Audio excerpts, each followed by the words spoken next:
Alright guys, Hostage here, bringing you a game of Modern Warfare 2. Now, I'm just going to do a quick review of my weekend at the Call of Duty weekend in LA.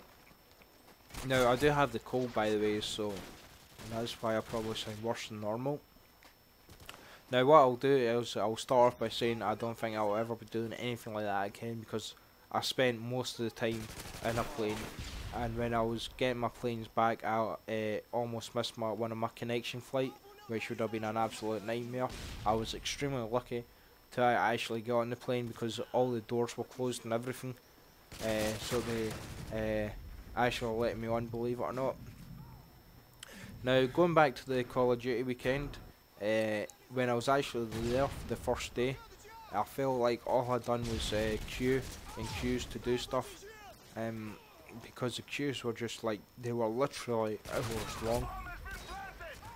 I was speaking to one guy, and he was in the queue for Burger Town for I think he said it was for about 2 hours, and basically he said it was pretty disgusting. And basically what he got out of there for $17, he could have got out McDonald's for $5, so it was completely overpriced. I mean, I knew it was going to be overpriced anyway, because obviously I need to make money somehow. I did go paintballing, and that was an absolute disaster. That was the very first time I've ever went paintballing, and I got absolutely destroyed. Now, I thought when you went paintballing you actually had a helmet that covered the whole of your head and your face, but in this one you only had a visor, you only had a mask to cover your face, and obviously goggles and stuff, so that actually covered the side of your head, or the back of your head. And then I ended up getting shot in the head, in the side of the head, and it was really sore. And I got shot in the hand, right in the same point in my hand twice, and the second time I got shot in the hand, my hand just exploded. So it is actually pretty sore. But I done that for like 7 minutes, and I queued for about an hour and a half for 7 minutes of paintballing. And we actually got spawn trapped. The other team spawn trapped us. I could not believe it. Getting spawn trapped and paintballing on Scrapyard.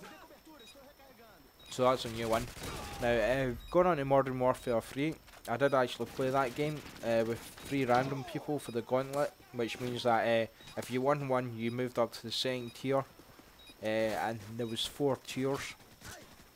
And I think how it worked was that you basically stayed at the top until you lost. I'm not too sure on that because I never got that far. I got to the 3rd tier, then we got absolutely destroyed. Because it was on domination, and we lost like 200 to 105, I think it was.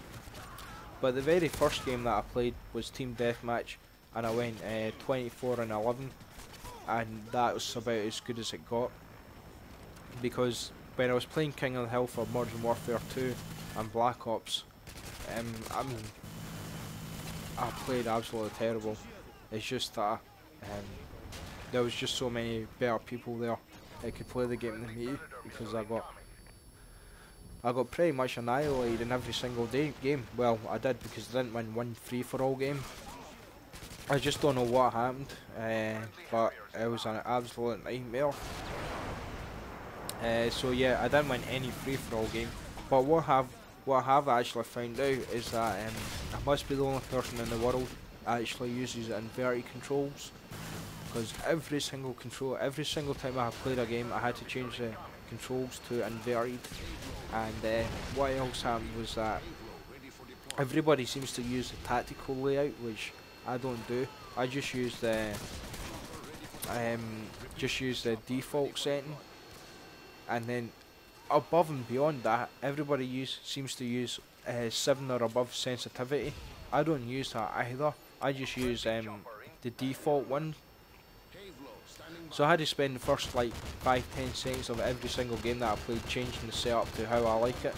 And you know, and above and beyond that, you know, I just didn't do very well. So I did go on the zip line, and I've actually got a video of me going down the zip line, which I will upload later. But I don't think I'll be doing that again. and I did actually meet a couple of people there, but I never got their gamer tags, so I can't say, you know, hello to them or whatever, or add them to my friends list. I did get to meet Cena and Orson Hutch and Stark. You've seen the photo with them already, but I actually managed to speak to Cena and Orson. I said hi to him, so you know we're friends now, by the way, just to let everybody know. So there was quite a lot of people from YouTube there, as you would expect. And see, on the very first night when I was waiting for people so we could get a taxi back to the hotel, there was this guy standing outside with a pen and notepad asking me if I seen anybody from YouTube, because he wanted their autograph. I was like, yeah, I seen Cena and stuff, and I couldn't believe it. So standing outside, waiting for people to come out, so he can get his autograph. Now, just to let you know, because I've got the cold, this is about the 10th time I've actually done this commentary, and it's going to be the last, because I keep on coughing halfway through, and this is the first time I've actually went all the way through without coughing. So I've got loads of videos to upload. They're not very good quality, by the way, and I've got loads of photographs. So I'll have a look through them and see which ones are the best and upload them. But I'll never be doing anything like that again, I don't think. So thanks for watching, guys, and I'll see you later.